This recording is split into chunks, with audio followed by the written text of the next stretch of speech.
အခင်းရဲ့ site အကြီးဆိုတော့ညီတို့ဒီတန်ဆန်ပွဲပေါ့နော်ခောက်တန်ဆန်ပွဲကိုညီတို့အပြည့်ပဲနော်ဒါကတော့အလတ် site လို့ညီပြောချင်ပါတယ် normal site ထက်လည်းဖဲသားပြောင်ပေါ့နော်ကိုရဲ့ဒီအလုပ်စပွဲမှာကိုကခင်းကျင်နေဆိုတော့ဖဲသားပြောင်နှစ်ဖက်လာပဲဖြစ်ပါတယ်ဒီဘက်တောင်လေးတွေမှာကိုကဖိထားလိုက်အဲ့ဒါဆိုလုံးဝရွေ့ဘူးမရှိဘူးပေါ့နော်စကတ်စားဒီမှာစမ်းနေနော်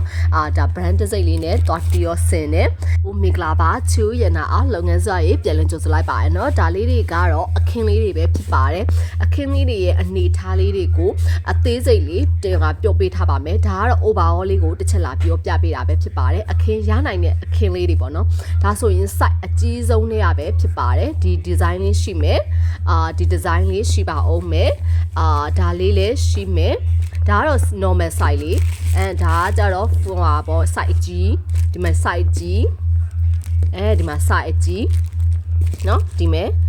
ဒီခင်းလေးလည်းရှိပါအောင်မယ်เนาะဒါလေးတွေကကြတော့ညီတို့ size အကြီးမျိုးစားတွေကဖြစ်ပါတယ် size ကဘယ်လောက်တောင်ကြီးလဲဆိုတာလေးကိုနမူနာလေးပြပေးပါမယ်နမူနာလေးပြပေးမယ်ဆိုတော့နမူနာလေးကဒီမှာပါ okay ဒီမှာကြည့်เนาะအခင်းရဲ့ site အကြီးဆိုတော့ညီတို့ဒီတန်ဆန်ပွဲပေါ့နော်ခောက်တန်ဆန်ပွဲကိုညီတို့အပြည့်ပဲเนาะအပြည့်ဆိုတာကဒီလိုပုံစံမျိုးညီတို့ဂျက်ဖာဆိုရင်ဂျက်ဖာ site အကြီးပေါ့နော်ဒီလိုပုံစံမျိုးရှိပါမယ်ဒီရဲ့အနေထားလေးပေါ့နော်ဒီမှာဆိုရင်ဒီကနေစားလိုက်မယ်ဒီဘက်ထိเนาะဒီမှာ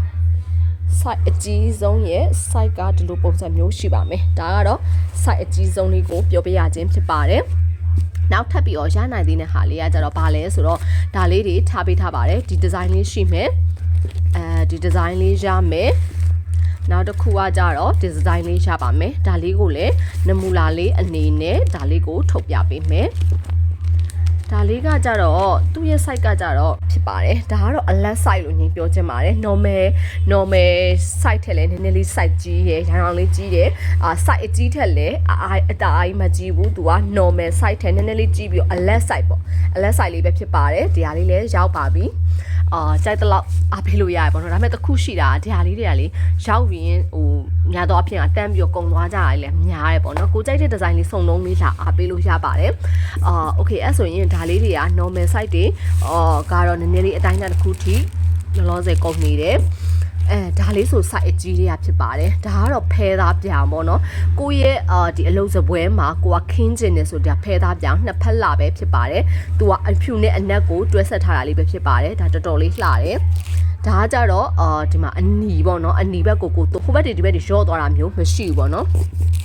ဒါကကြတော့နင်တို့ဖဲသားပြောင်ပေါ့ကိုကဖဲသားပြောင်ကိုတုံးကျင်နေဆိုရင်နင်တို့ဟိုဘက်တောင်ဒီဘက်တောင်လေးတွေမှာကိုကဖိထားလိုက်အဲ့ဒါဆိုလုံးဝရွေ့ဘူးမရှိဘူးပေါ့နော်ဒါကကြနှစ်ဖက်လာလေးဖြစ်တဲ့အတွက်ကြောင့်တော်တော်လေးအဆင်ပြေတယ်ဒီမှာလုံးဝကို quality အကောင်းနဲ့အသုံးပေးထားတာပဲဖြစ်ပါတယ် design လေးကစကတ်စားဒီမှာစမ်းတယ်နော်ဒါ brand တစ်စိတ်လေးနဲ့တွားတီရောဆင်တယ်ဒီဟာဆိုရင်ဒါကတော့ site လေးကနည်းနည်းလေး site အလက်လေးဖြစ်မယ် site တွေနဲ့အသေးစိတ်ကိုတော့ညင်ပြန်ပြီးတော့တင်ပေးပါမယ်ဒါလေးတွေကလည်းအဖြူနဲ့အနက်လေးတွေရှိမယ်ဒီမှာဆိုရင်အပြာရောင်လေးရှိမယ်အပြာပြော်လေးဒီမှာအပြာရင်းရှိမယ်ဒါလေးတွေကကြတော့ညီတို့ဖဲသားပြောင်နဲ့လိုချင်နေဆိုရင်ဒါလေးတွေရှိပါမယ်နော်အဲ့ဒါပြီးတော့ညီတို့လုံးဝကိုတဲ့ပြောင်နေရပဲလိုချင်နေဆိုရင်တော့ဒီမှာကအညိုရောင်လေးပေါ့နော်အညိုရောင်လေးရှိမယ်ဒီမှာကပန်းရောင် baby pink ပေါ့ပြောမယ်ဆိုတော့ညီတို့ချစ်ချင်းရဲ့အရောင်လေးလို့ပြောချင်တယ်ဒါကတော့ညီတို့ဟွာတဲ့ပေါ့ဒါကကျတော့ site လေးတည်းနည်းနည်းလေးသေးတယ်အဓိကတော့ပြောချင်တာကိုကဒီပြောင်ကိုခင်းလိုက်ကောခင်းပြီးတဲ့ခါကျမှနောက်ထပ်တစ်မျိုးလေးတွေဒီလိုလေးတွေပေါ့နော်ဥမာညီတို့ဒါလေးတွေဆိုရင်ဘာလေးတွေနဲ့အဆင်ပြေမလဲဥမာညီတို့အညိုလေးမလားအညိုလေးကိုခင်းထားတယ်ဆိုရင်ဒီဟာလေးကိုထပ်တင်လိုက်တယ်ဆိုလုံးဝကိုလှသွားပြီဒါလေးကကျတော့ညီတို့ခြိသားတဲ့ပေါ့ကိုကခြိသားတဲ့လိုချင်တယ်ဆိုရင်တော့ဒါလေးတွေရှိပါမယ်နော်ဒီမှာခြိသားတဲ့ဆိုရင်ဒါလေးတွေရှိပါတယ်စာလို့ဆိုရင်အဝါနဲ့ဒီမှာအဝါလေးနော်ခြိသားတဲ့ဆိုရင်ဒါလေးတွေရှိပါမယ်